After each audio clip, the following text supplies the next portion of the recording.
ilmatu abbaan intala tiyya tana abba intala tiyya hin hiikaa jedheen maa hiita jennaan waa sadii qabdii. Intalli tun hin kijibdii.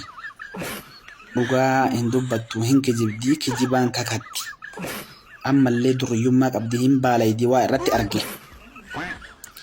Ammallee nafsee kana oofti. Garaa kana jaalatti nafsee kana oofti waan kanaaf naaf hin taane hin hiikaa jedheen hin hiikin akkamitti hin haati duuba waan kana qabdi kan jecha dubartiin maroo waan kana qaba. Utuma akkana irra arginu waliin bulaa jirra. Wal horataa jirra malee martuu hin qaba. Haati tillee waan kana qabdi isii bicha miti amma waan amma bultutti seente bakka jirti jennaan. Nee yoo aachoon qabalee takka natti mul'isi kalaasanii koo jedhee sitti mul'isa jedheen abbaan abbaa haadha. Amma waan an godhu na waliin godhii jedheen ilma ofii kan hojjaa hambisu namticha Aaqila. Gaafa tokko asumaa ka'anii manaa bahan jaan. Qotileen shikaarra jira. Aduu keessa hidhamee achitti nyaachisa. Amma achuma gadi ba'anii haadha ebaluu yaan yee jette. Qotilee kana bishaan obaasaatii asirratti deebisa nyaata gaariitti kennaa fi ugur deemnee dacha'uu hinna jedhe. Ayyee jetteen biraa. Ayyee jetteen jaartiin haati ilmaatu. Amma asumaa ka'anii deeman. Akkuma nama deemee sotee kanatti dhokatanii hura oolanii ilaalaan haga sa'aatiin guyyaan sun ga'utti. Yoo akkan aduun mataan achi deeme galan. Haadha ebaluu yee abbaa ebaluu. Qotiyyoon kun bishaan dhugee dhuge. Dhugeeree garaan isaa garaa qotiyyoo dhugeen fakkaatu bishaan dhugeen fakkaatu. Wallaahi dhugee jira abbaa ebaluu dhugee jira qotiyyoon akkanumaan akkana jira jettiin haati mucaa kana. Amma gurbaan namtichi jaarsi nama Aaqila gurbaan mushooseen agartanitti haati akka saudu kokkicha. Kana mara oduma arginu waliin bulaa jirra jedheen jiran. Arge gurbaan abbaa Aaqila qabaatuun kana qabdi.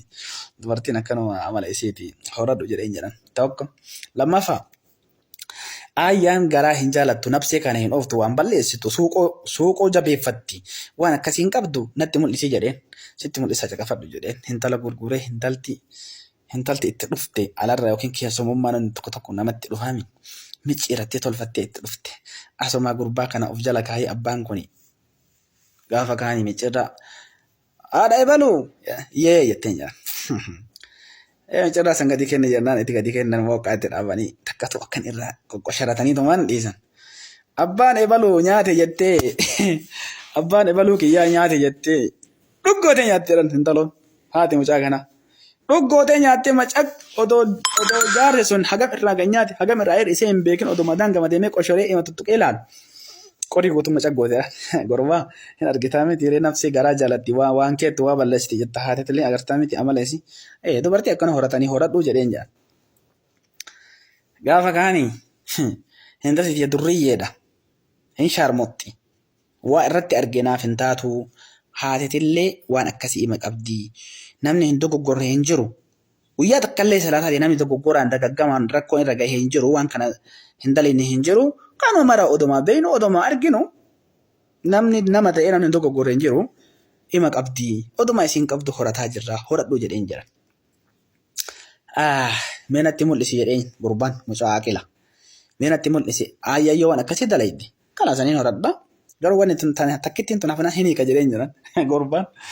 Amma gaafa kaanii maal godhee asuma mucaa kana fuudhee huura bu'anii mucaati gurra qabadhu u'uu jedhi. Mucaa kiyya summitu nyaate. Nama xahaaraa qabu malee nama guyyaa tokko yakka hin dalagin malee warri yakka dalaydanii zinaa gootan. Haraama dalaydan. Harkaan hin tuqinaa mucaan kiyya du'e kute jedhee nama sirraa dhoggaati u'uu jedhi akka waan summiinsi nyaatee kanatti tooftaa dalaynaa jedheen abbaan.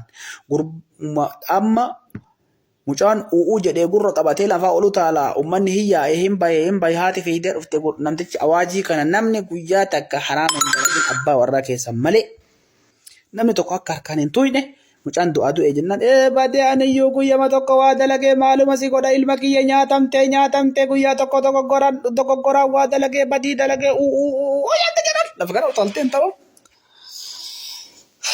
Akkasitti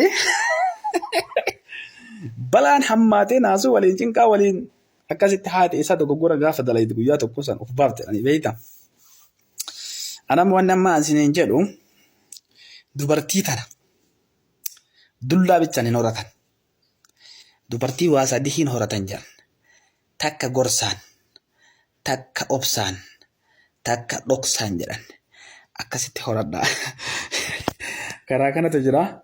Namni dogoggora ima qaba namni dogoggora hin jiru. Dogoggorri illee jiraatu walii obsuun walii beekuun wal beekuurra walii beekuu jedhanii sila akkasumatti jireenya keessa yoo ooffattan malee dullaan wanni inni fooyyessin jiru. Wal cafaquun Itoophiyaa iyyuu diigaa jira.